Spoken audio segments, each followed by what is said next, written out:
నమస్తే. ఆంధ్రప్రదేశ్లో లక్షల కోట్ల పెట్టుబడులు వస్తున్నాయి. అదేవిధంగా మంత్రి లోకేష్తో పాటు ఏపీ సీఎం చంద్రబాబు ఇతర మంత్రులు కూడా విదేశాలకు వెళ్ళి పెట్టుబడులను ఆకర్షించేందుకు అనేక ప్రయత్నాలు చేస్తున్నారు.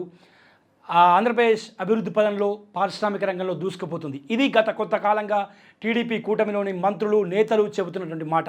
అదేవిధంగా పచ్చ మీడియాతో పాటు అదేవిధంగా సోషల్ మీడియాలో టీడీపీ సోషల్ మీడియాలో జరుగుతున్నటువంటి చర్చ. అయితే దానంతటినీ పటాపంచలు చేస్తూ నిన్న నీతి ఆయోగ్ ఒక నివేదికను రిలీజ్ చేసింది. పెట్టుబడులకు అనుకూలంగా ఉండేటువంటి రాష్ట్రాల్లో ప్రతి ఏడాది కూడా నీతి ఆయోగ్ దేశవ్యాప్తంగా ఉన్నటువంటి అన్ని రాష్ట్రాలకు సంబంధించి ర్యాంకులు విడుదల చేస్తుంది. ప్రధానంగా ఇన్వెస్ట్మెంట్ ఫ్రెండ్లీనెస్ ఇండెక్స్ అనే నివేదిక ఆధారంగా ఆ ర్యాంకులను నీతి ఆయోగ్ ప్రతి ఏడాది కూడా దేశంలో ఉన్నటువంటి అన్ని రాష్ట్రాలు ఏ రాష్ట్రాల్లో పెట్టుబడులకు అనుకూలంగా ఉంటాయనేది ఆయా రాష్ట్రాలకు ర్యాంకులు కేటాయిస్తారు. సో ఈ ఏడాది నిన్న నీతి ఆయోగ్ దేశవ్యాప్తంగా ఉన్నటువంటి పెట్టుబడులకు అనుకూలంగా ఉన్నటువంటి రాష్ట్రాలు ఈజ్ ఆఫ్ డూయింగ్ ర్యాంకులను నిన్న ప్రకటించారు. సో ప్రస్తుతం ఒకసారి చూడవచ్చు, ఎందుకంటే ఇన్ని రోజులు మంత్రులు చాలా గొప్పలు చెప్తున్నారు. ఏపీ సీఎం చంద్రబాబు పదే కొన్ని లక్షల కోట్ల పెట్టుబడులు ఆంధ్రప్రదేశ్కు తీసుకొస్తున్నాము అని కూడా చెప్పుకొస్తున్నారు. అదేవిధంగా మంత్రి లోకేష్ ఇటీవల దక్షిణ కొరియా పర్యటన కూడా పారిశ్రామిక రంగం కోసం అభివృద్ధి కోసం వెళ్ళారని కూడా చెప్పుకొచ్చారు. గతంలో అనేక మంది మంత్రులు వెళ్ళారు. సో మొత్తంగా చూసుకుంటే మరి ఇన్ని పరిశ్రమలు ఇన్ని పెట్టుబడులు ఏపీకి వచ్చినప్పుడు ప్రస్తుతం ఆంధ్రప్రదేశ్ ఈజ్ ఆఫ్ డూయింగ్లో నీతి ఆయోగ్ ఇచ్చినటువంటి దాంట్లో ఎన్నో స్థానంలో ఉంది అనేది ఇప్పుడు ప్రస్తుతం ఒకసారి చూద్దాం. ఇది నీతి ఆయోగ్ నిన్న విడుదల చేసినటువంటి దేశవ్యాప్తంగా విడుదల చేసినటువంటి ర్యాంకుల లిస్ట్ అని చెప్పుకోవచ్చు.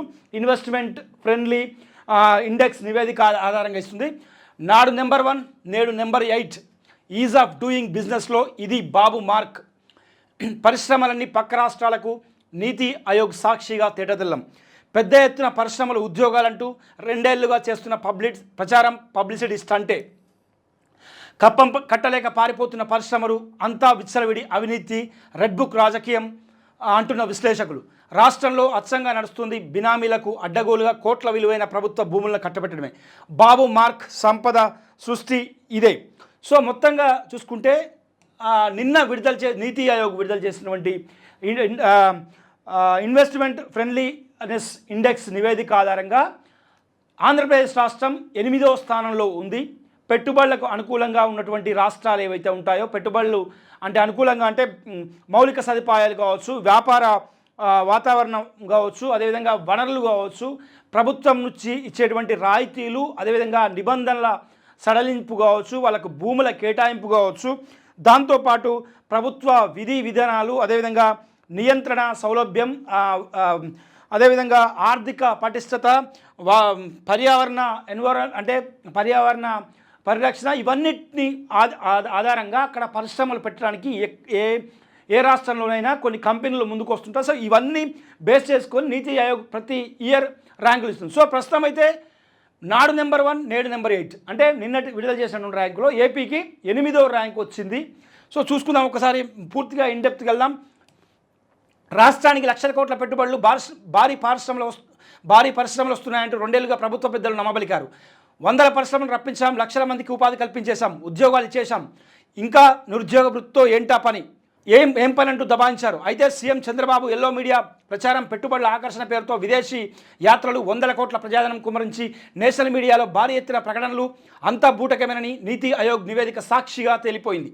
తాజాగా సులభతర వాణిజ్యం ర్యాంకుల్లో ఆంధ్రప్రదేశ్ ఏకంగా 8వ స్థానానికి పడిపోయింది. సరిగ్గా 3 ఏళ్ల క్రితం నెంబర్ 1 ర్యాంక్ నుంచి ఇప్పుడు అధపాతాళానికి దిగజారిపోవడం రాష్ట్రానికి దూరం అవుతున్న పెట్టుబడులను సూచిస్తుందని కూడా వాళ్ళు అక్కడ చెప్పుకొచ్చారు. సో ఇది నిన్న రిలీజ్ చేసినటువంటి దాంట్లో నీతి ఆయోగ్ రిలీజ్ చేసినటువంటి దాంట్లో ఏపీ పరిస్థితి. ఇక ప్రస్తుతం మనం అంటే ఆంధ్రప్రదేశ్ ఏ ప్లేస్లో ఉందో ఒకసారి ఇక్కడ చూడవచ్చు. టాప్ 1లో గుజరాత్, 2లో మహారాష్ట్ర, 3 తమిళనాడు, 4 గోవా, 5 ఒడిస్సా, 6 ఢిల్లీ, 7 మధ్యప్రదేశ్, 8 ఆంధ్రప్రదేశ్ అనేది చాలా స్పష్టంగా ర్యాంకుల వారీగా 8వ స్థానంలో ఉన్నట్లు వెల్లడిస్తున్న నీతి ఆయోగ్ నివేదిక. ఇది నిన్న సెంట్రల్ గవర్నమెంట్ సంబంధించి నీతి ఆయోగ్ ప్రతి ఏడాది ఇచ్చేటువంటి రిలీజ్ చేసేటువంటి నివేదిక ఆధారంగా ఇచ్చినటువంటిది. ఇక నాడు కోవిడ్లోను నెంబర్ 1 కోవిడ్ లాంటి మహమ్మారిని సైతం తట్టుకొని కూడా మాజీ సీఎం వైఎస్ జగన్ హయాంలో సులభతర వాణిజ్య ర్యాంకుల్లో వరుసగా 3 ఏళ్లు మొదటి స్థానంలో నిలిచిన ఆంధ్రప్రదేశ్ ఇప్పుడు ఏకంగా 8వ స్థానంలోకి పడిపోయింది. దారుణం ఏంటంటే గోవా, ఒడిశా లాంటి చిన్న రాష్ట్రాల కంటే కూడా ఆంధ్రప్రదేశ్ వెనుకబడి ఉంది. ఇది మొత్తానికి నిన్న నీతి ఆయోగ్ రిలీజ్ చేసినటువంటి ఏదైతే ఈజ్ ఆఫ్ డూయింగ్ సంబంధించి ఉందో దానికి సంబంధించినటువంటి ర్యాంకింగ్స్ అని చూసుకుంటే నెంబర్ 3 ఏళ్ల కోవిడ్లో సమయంలో కూడా వైఎస్ జగన్ హయాంలో 3 ఏళ్ల పాటు నెంబర్ 1గా ఉంటే ప్రస్తుతం అయితే నెంబర్ 8 స్థానంలో కొనసాగుతుంది. మరి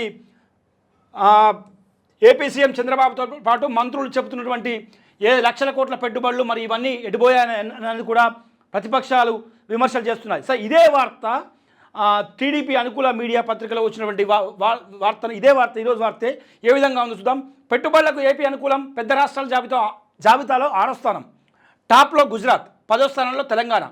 నీతి ఆయోగ్ ఇన్వెస్ట్మెంట్ ఫ్రెండ్లీనెస్ ఇండెక్స్ నివేదికలో వెల్లడి. తలసరి డిజిటల్ లావాదేవీల్లో ఏపీ టాప్లో ఉందని ప్రశంసలు. ఇక్కడ ఏంది, పెట్టుబడులకు ఏపీ అనుకూలం అని రాశారు. ఏపీ అనుకూలం అయితే 8వ స్థానంలో ఎందుకు ఉంటుంది? మొదటి స్థానంలో, 2వ స్థానంలో, 3వ స్థానంలో ఉండాలి కదా. 8వ స్థానంలో ఉంది.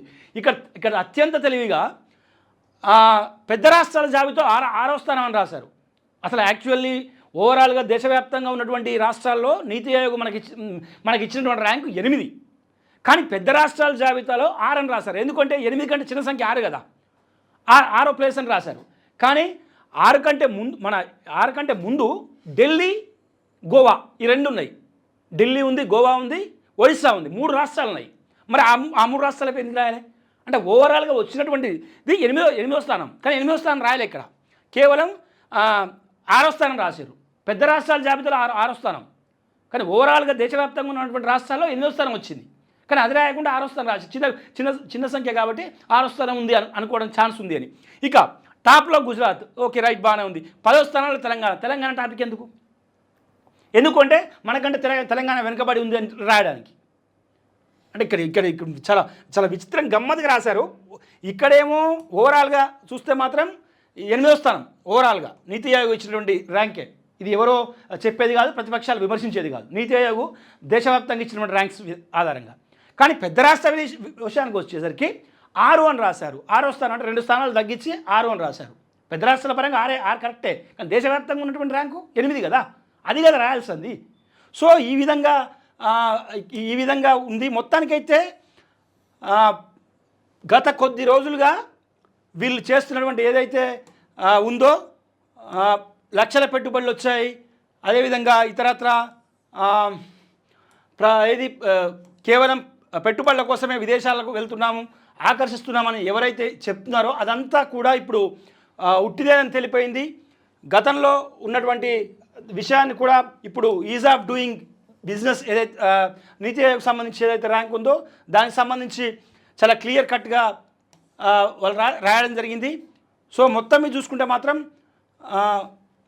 చంద్రబాబు హయాంలో పెట్టుబడులకు సంబంధించి గత 3 ఏళ్లలో అంటే వైఎస్ జగన్ హయాంలో కోవిడ్ లాంటి సంక్షోభ సమయంలో కూడా ఈజ్ ఆఫ్ డూయింగ్ బిజినెస్ దాంట్లో ఆంధ్రప్రదేశ్ నెంబర్ 1గా ఉంది. కానీ ప్రస్తుతం 8వ స్థానంకి పడిపోయింది. ఇది స్వయంగా నీతి ఆయోగ్ నివేదికలో తేలినటువంటి పచ్చి నిజంగా చెప్పుకోవచ్చు. సో మరి వాళ్ళు తెస్తున్నటువంటి లక్షల ఉద్యోగాలు, అదేవిధంగా వాళ్ళు తెచ్చినటువంటి లక్షల ఉద్యోగాలు, దాంతోపాటు భారీ పరిశ్రమలు, పెట్టుబడులు ఇవన్నీ మరి ఎక్కడికి పోయాయో అర్థం కావట్లేదు. ఎందుకంటే స్వయంగా ఇది కేంద్ర ప్రభుత్వం ప్రతి ఏడాది ఇచ్చేటువంటి నీతి ఆయోగ్ ఇచ్చేటువంటి ర్యాంకుల సిస్టమ్. సో మొత్తం మీద చూసుకుంటే మాత్రం ఇప్పటి వరకు చేస్తున్నటువంటి ప్రచారం ఏదైతే ఉందో, ఎల్లో మీడియా చేస్తున్న ప్రచారం కూడా అంతా బూటకమనే తేలిందని కూడా వైసీపీ నేతలు విమర్శిస్తున్నటువంటి పరిస్థితి.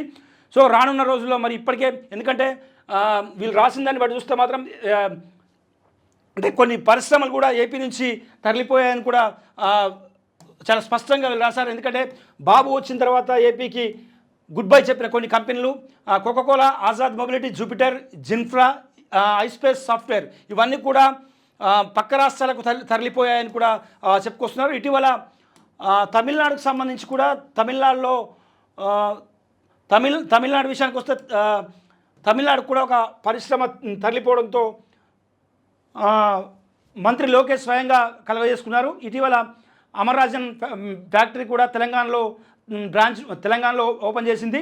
అదేవిధంగా దానికి సంబంధించి లోకేష్ కూడా ఇటీవల ఒక ట్వీట్ చేయడం జరిగింది. సో మొత్తం మీద అయితే లక్షల పెట్టుబడులు, వేల వేల సంఖ్యలో ఉద్యోగాలు, ఇవన్నీ మాత్రం ఏపీలో బూటకమని కేవలం ప్రచారం, పబ్లిసిటీ స్టంట్ అనే మాత్రం తేలిపోయిందని కూడా వైసీపీ నేతలు విమర్శిస్తున్నటువంటి పరిస్థితి నెలకొంది.